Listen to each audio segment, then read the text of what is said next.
So again, congratulations on a great film. Was this a story that you followed when it came out, and did you have preconceived ideas about it before reading the script or writing the script? I really enjoyed reading the script. I think I followed it sort of around the same level as most people did, which is to say I was aware of it because it became such a big thing so quickly in the country. I didn't see the initial report on 60 Minutes too when it aired. You know, it sort of all happened in this 2 weeks, and then it kind of, at least for me, sort of faded away, and nobody really talked about it, and the election happened, and then you sort of heard in like January or February that Dan was stepping down, and you know, people sort of drew conclusions to connect them. But it wasn't until I read Mary's book, which came out a year later, that I sort of really learned about it. And what I was sort of struck by was how much I didn't know about something I thought I knew a lot about.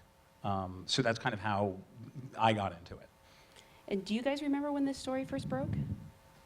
I remember the Abu Ghraib story, and I remember watching the Bush National Guard story, but I wasn't aware of the personal fallout for Mary. I knew that Dan had stepped down, but I didn't follow that kind of the controversy. So the whole thing was, you know, completely, the personal side of the story was completely new to me. Yeah, same, absolutely. I remember both stories breaking, and then Dan leaving, but I didn't know anything about what happened to Mary and them and the whole behind-the-scenes thing. So James, was it reading Mary's book that made you want to tell this story, or you know, did somebody send you the book and suggest it as a movie? No, it was her book was excerpted in Vanity Fair, and I was reading Vanity Fair and came across this story and thought it was really interesting, and it was one of those where they published like the juiciest chapter, in a magazine to get you to buy the book, and so I bought the book, and I was just so, it totally worked, clearly. And I was so sort of taken by it, and I was, at the time, I really wanted to find something that I wanted to direct, and I'd always been fascinated with journalism, and this sort of just checked a lot of different boxes for me. And then when the thing that, so I was really interested in doing it, but the thing that did it is I went down to Texas and met Mary, and then we started sort of talking about our lives and our, how each of us grew up, and I started to learn some of the more personal stuff that comes out in the movie, and that's when I was sort of, it was like, oh wow, that's who you are, So learning about who this person was behind all of the stuff that happened was the thing, kind of sort of the tumblers in the lock for me. Did you always know it was going to be from Mary's point of view, or was it a temptation to use the book, but also, do some other research and maybe open it up more into right. Overall? No, it was, for me, it was always from Mary's point of view, because she was always there. She was there, and this was also, I was just sort of fascinated by what the job of a news producer is soup to nuts. You put the story together, you find the sources, you write the piece, you cut the piece, So as opposed to, when I was growing up, I always sort of thought that, Dan Rather was the guy knocking on doors and turning over clues, and that's not actually how it works. And just even that part I found fascinating. So I love the idea of doing, a movie about the person behind the person. So I always sort of thought that Through Her Eyes was the best way in. Now, I know you said that Vanity Fair published sort of the juiciest chapter. Right. What would that even be? Because it seems like there's so many great juicy chapters. God, I have to go back and look actually what it was. I think it was the morning after. I think it was sort of the story is aired and now everything is going to shit, sort of portion of it. Which, by the way, is a longer portion of the book when you read it, because it takes a while. And so for the actors, how did the script find its way to you, and what attracted you to these roles? Through the conventional, the conventional route. I'm very, very slow. I've only learnt to read English very recently, and I was given a script, and I knew Jamie's work as a writer, obviously, and thought this sounds really interesting, and I'd sort of, trawled through the internet a bit, so knew about it. I had to sit down and read it. And then finally I got a call from my agent saying, if you don't read it, they're moving on. And so I read it. And I literally, I mean, seriously, when I read a script, I don't know, it's like reading a play script. It does take me a couple of weeks, because I sort of, it's pathetic, but I sit there and I can't help myself. You sort of act it out and act all the characters out. So I'm very, very slow. But this one, I ate it alive. And by the time I got to page 6, I went, I can't stop reading it. And then the minute I put it down, I called and said I'd love to do it. And went from there. Did you And we act hadn't out? moved on, fortunately. Did you act out the roles in this one while you were reading it? Because I'd love to see your Dan Rather. No, you would not. That was actually me up there. A bit of prosthetics. That was, yes. The magic Played of film. Swapsy. Remarkable. And Elizabeth, how about you? Yeah, same, just a conventional way. I think, for me, it was the combination of the script and the sort of interestingness of the story, and Jamie, and then with Cate and Bob. I mean, you don't say no when that movie happens, no matter what you're doing in it. So it was a no-brainer for me. Now, you call him Bob, but I have to call him Mr. Redford. It felt uncomfortable, don't worry. Felt weird. No, you've actually met him, so you can do that. But it's such brilliant casting to cast someone so iconic as Dan Rather. Where did that idea come from? Was it you? Was it a casting director? And he's very selective about his roles. So how did you get him to say yes? No, I mean, I actually wrote it for him, with him in mind. I did. I'd written a movie that never got made that he was going to direct years before. So I knew him like a little bit, which is to say I'd been in the same room with him a few times, and he was amazing and lovely and exactly, but so I loved the kind of idea of, I feel like Dan Rather and Bob, who it is still weird to call him Bob, but it really, and we had heads of department who'd worked in movies for 35 years who couldn't bring themselves to do it, and he would say, "Call me Bob," and they would go, "I'm sorry, Mr. Redford, that's not going to happen." But I sort of love this idea of his iconness, playing an icon, and there's a really interesting thing that happens when each of them enter a room, which is sort of, no matter who else is in that room, the gravity kind of bends around them a little bit, and they both kind of occupy this place, I feel like, in Americana, you know what I mean, with that their voices and their faces just kind of remind you of something you grew up with. So I sort of, and I always sort of thought that whoever plays Dan is the movie's big buy, because we have such an image of him in our minds. So luckily he said yes.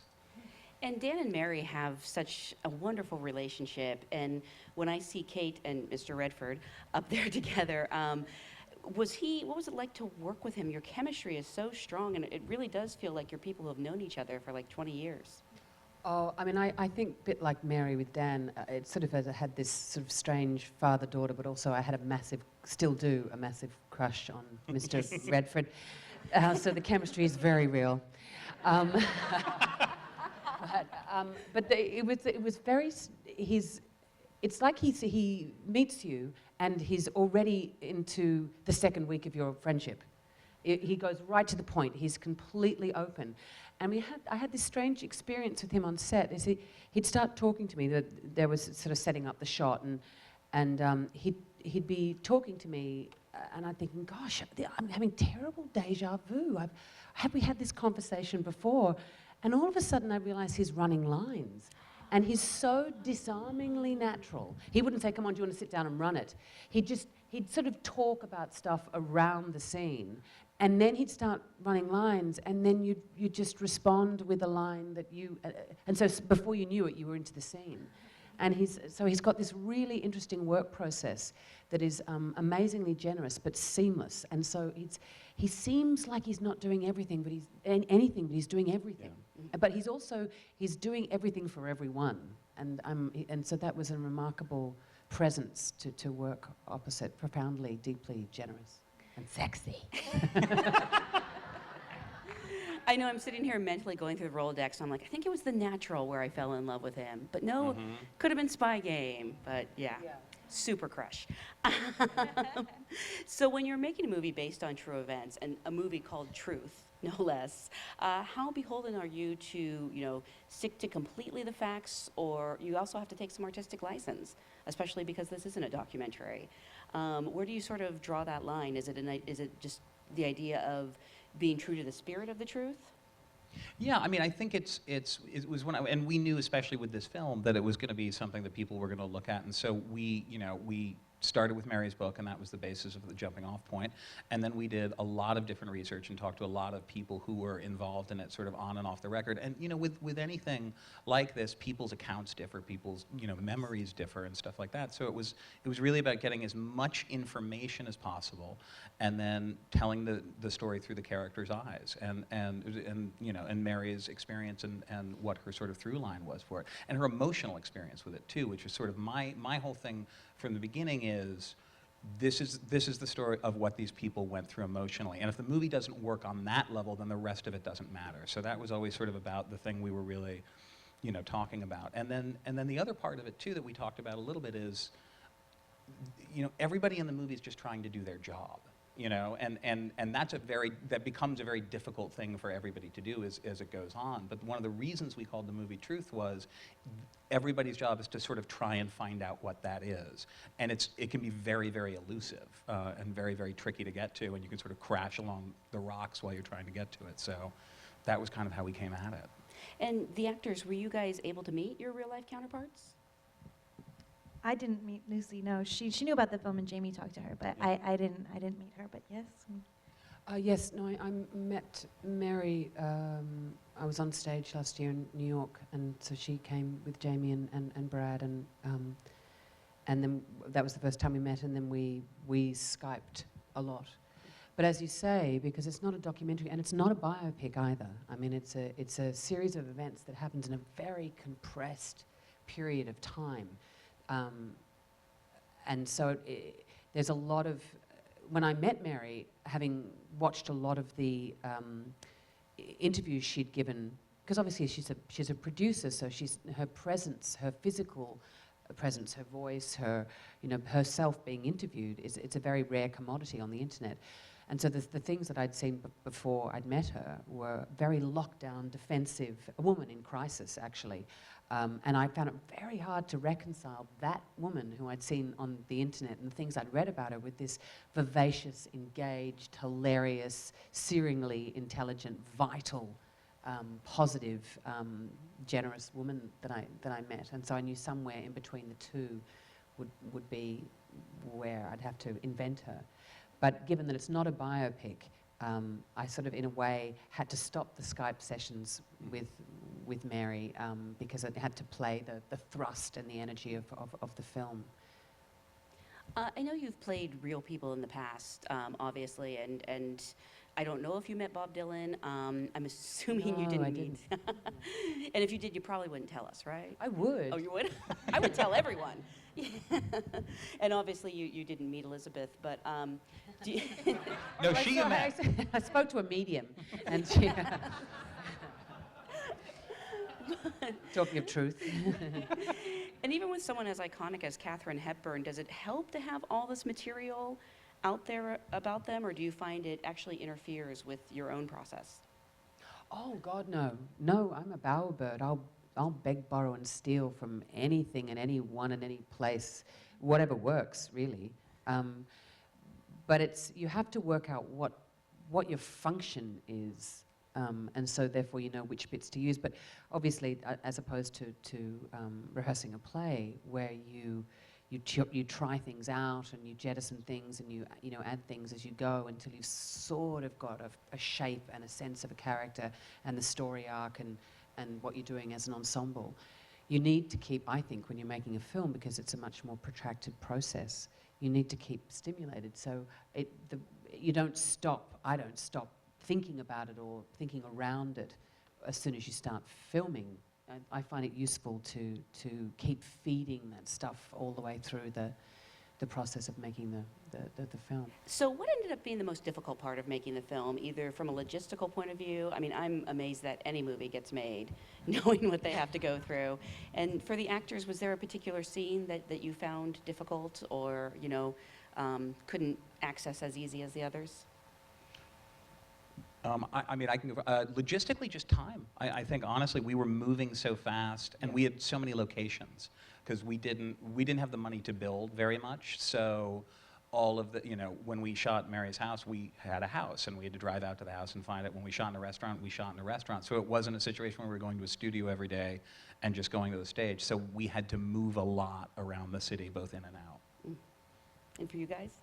I mean, I found it, I was so on Mary's side, and I was so, having read the book, I just was so on her side that anytime that I had to sort of play devil's advocate and you know, not be on her side, that's the only time I found it difficult. You know, I sort of would be ashamed of asking a dumb question, you know, like, I'm sorry, it's in the script.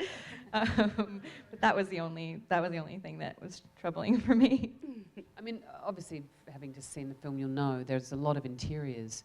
And I think we're all, particularly in the office sequence, you know, at CBS in New York, we were there for quite, I think we all went a bit stir crazy. Yeah. But in a way, I mean, I sort of look for how you can turn that into a positive. And the pressure cooker that all of those, you know, the protagonists were under was probably akin to the pressure that we all felt to get this shot.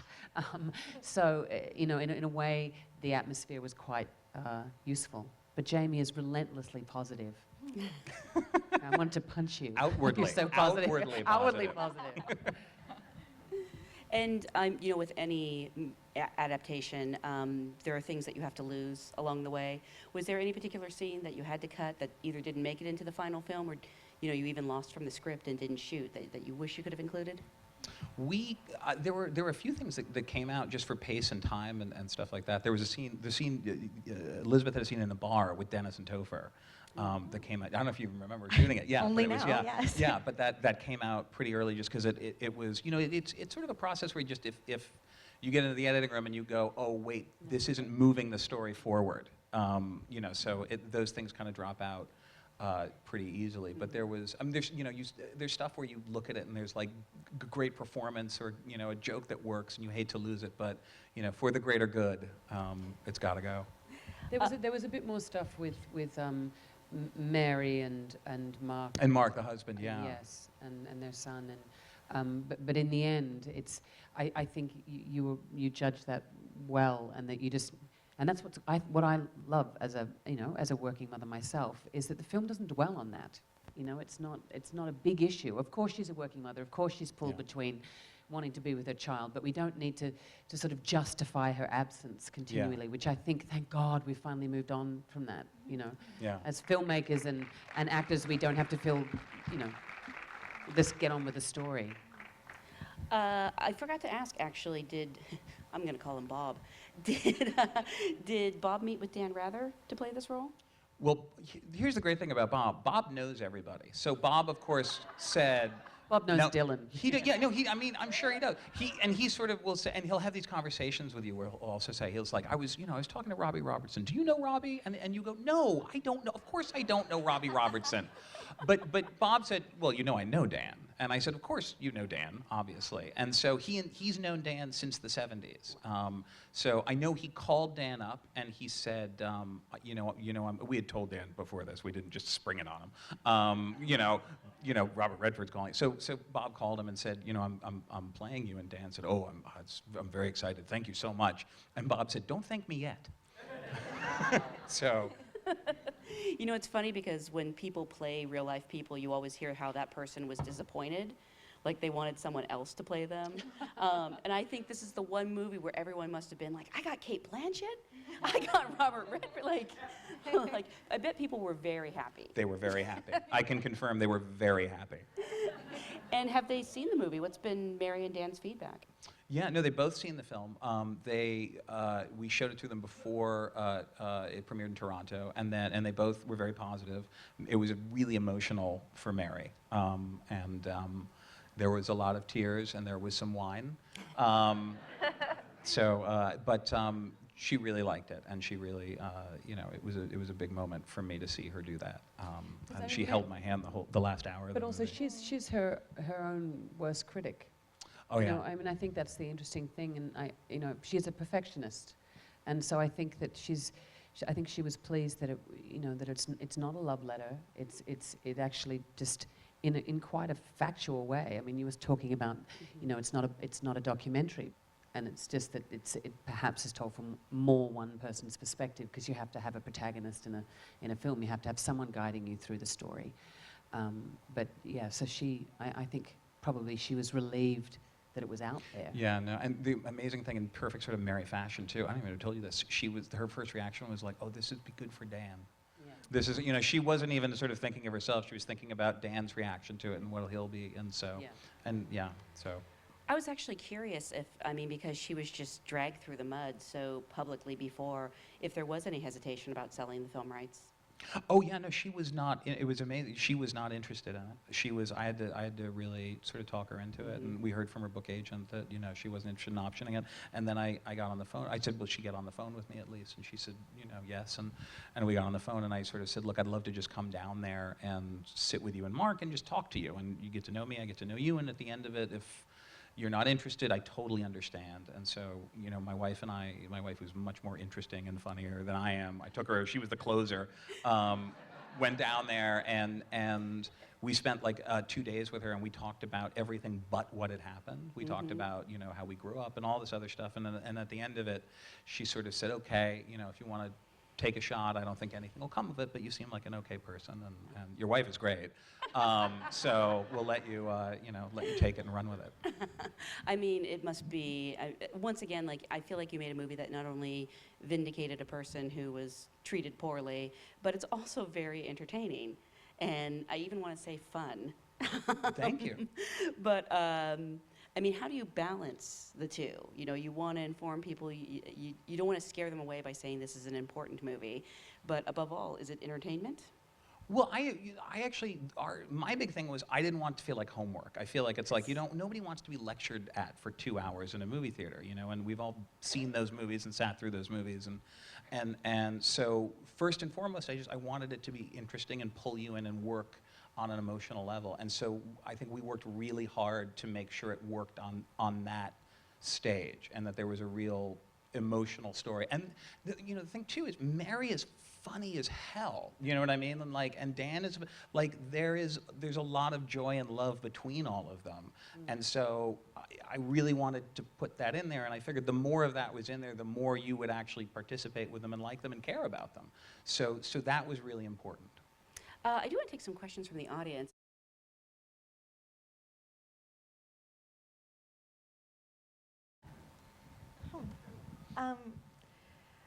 I worked with John Slattery, who directed some of Mad Men. He had a great way of doing things. It was very unusual that I really liked. That he would, and I think maybe because he was an actor, he would sort of just talk about. He would just talk, and you kind of wouldn't even. Same with Bob running his lines. You kind of wouldn't even be sure if he was going to be giving you a note, or if he was just chatting. And he would just sort of talk about what happened to the character kind of before, and then he'd sort of talk about, you know, what was coming, and then he'd be like, well, so you know, maybe this and maybe that, and yeah, so let's do it again. And he'd walk away, and you'd find, you were like, oh yeah, and it would just somehow orient you exactly where you needed to be in the moment, and it would inspire you in whatever way you needed to be inspired. And you would realize that he'd just given you a note, and you thought you were just chatting. And it was just, I don't know if that's necessary. I've worked with a lot of amazing directors, Jamie included, but it was just a very unusual way of doing things that I really liked. I don't know that there is any best way, actually. I mean, sometimes Jamie would come up on set and just go, and I'd go, yeah, we've got to go again. And I think when you are in sync with one another, it's often hard to articulate. It's hard for a director to articulate exactly what texture's missing. And so sometimes it's just, yeah, I know there's something wrong.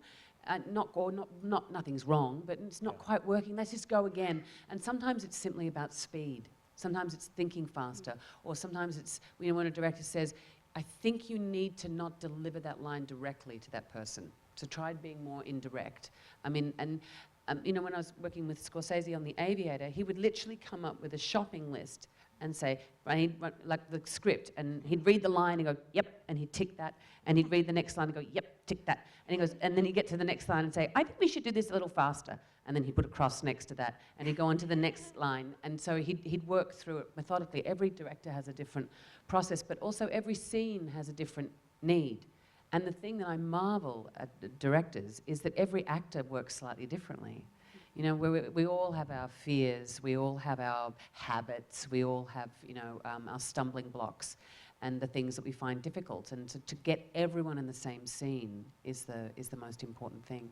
And I mean, I love the time spent, you know, before everyone goes off to hair and makeup, when you get to work out what it is that is going on between you all.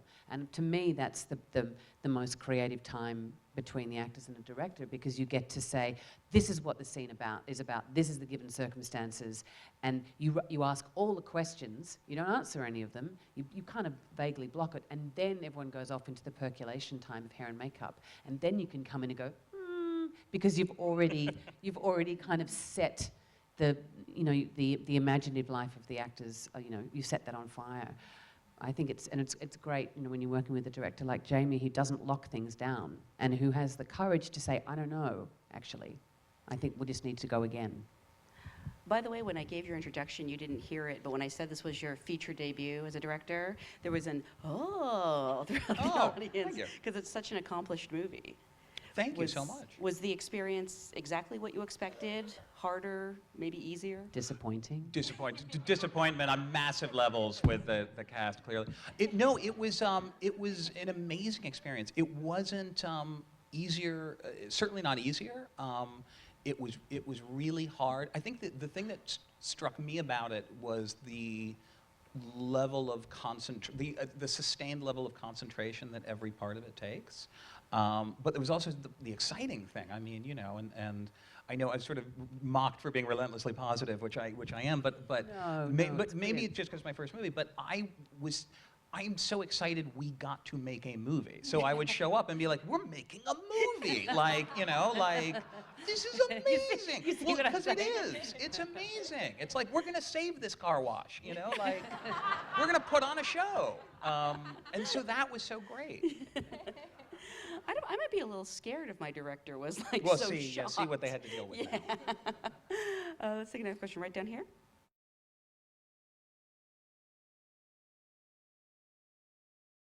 Well, I mean, I was always really, when I was talking to Dan Rather, and we were talking about how he came up, and he sort of told me a version of what became sort of the scene on the balcony, just about his time and his history and stuff like that, and that was fascinating to me, just sort of, and also that he had been someone who had been there from the beginning, from this moment. And I didn't know, when I started, you know, when I read Mary's book, I had no idea that 60 Minutes was the first time that news made money.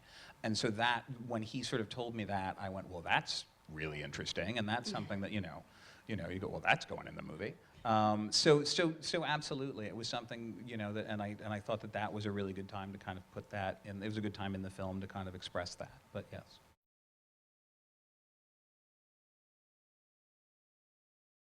I don't know, but voice so much as connecting to the language, particularly in a film like this, where you have to be on top of the language.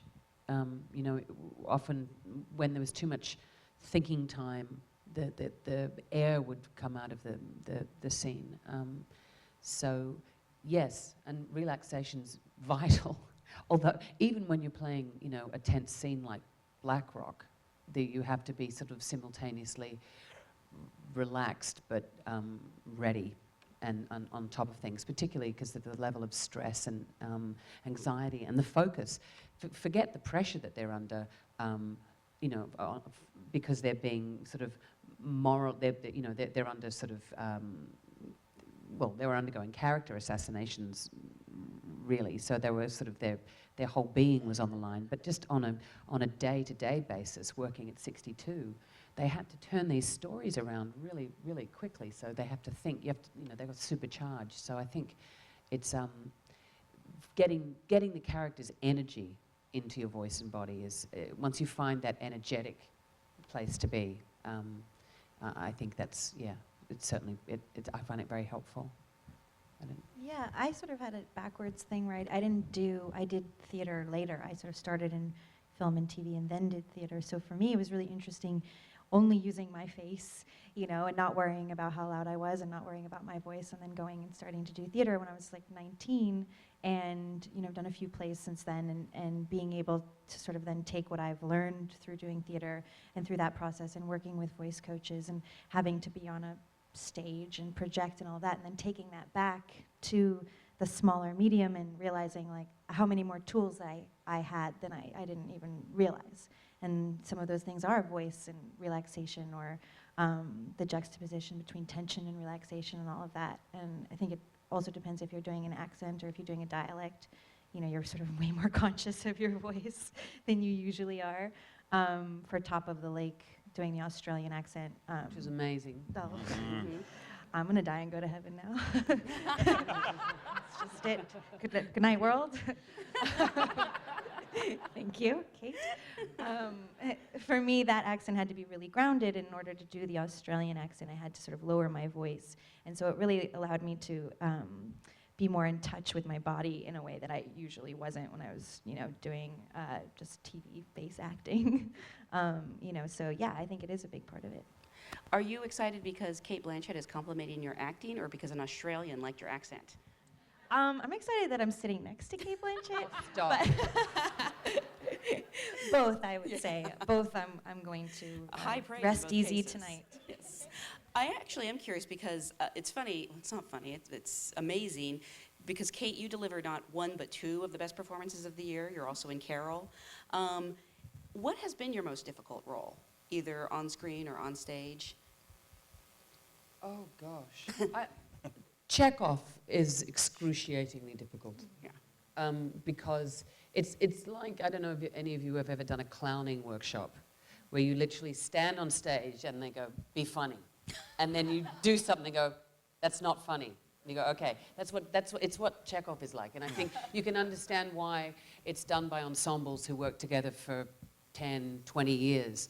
And a Hungarian director who directed a production we did at the Sydney Theatre Company of Uncle Vanya had just come off doing a production of Three Sisters, where the Three Sisters have been playing the roles for 12 years. And finally, Irina was saying, I am too old to play this role. I can't play it anymore.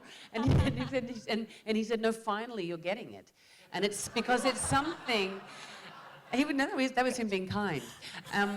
But there's something about, because nothing actually happens, you're watching people being. But when I say that, I don't mean indulging. They're acting upon one another, but the levels of effect and the performances are so subtle. And what happens, the textures that evolve over time, which can only evolve over time with Chekhov, means that when you first embark upon performing it, it's absolutely excruciating. It's just, it doesn't work. Yeah, so that's, I think, probably playing anything in a Chekhov is the hardest. I want to remind people that the movie opens this month in theaters. Please Tell your friends. Tell your friends. Tell your friends. Tell the Twitterverse. Thank you guys so much for being such a great audience. And Thank thank you you. guys. Thank you, guys.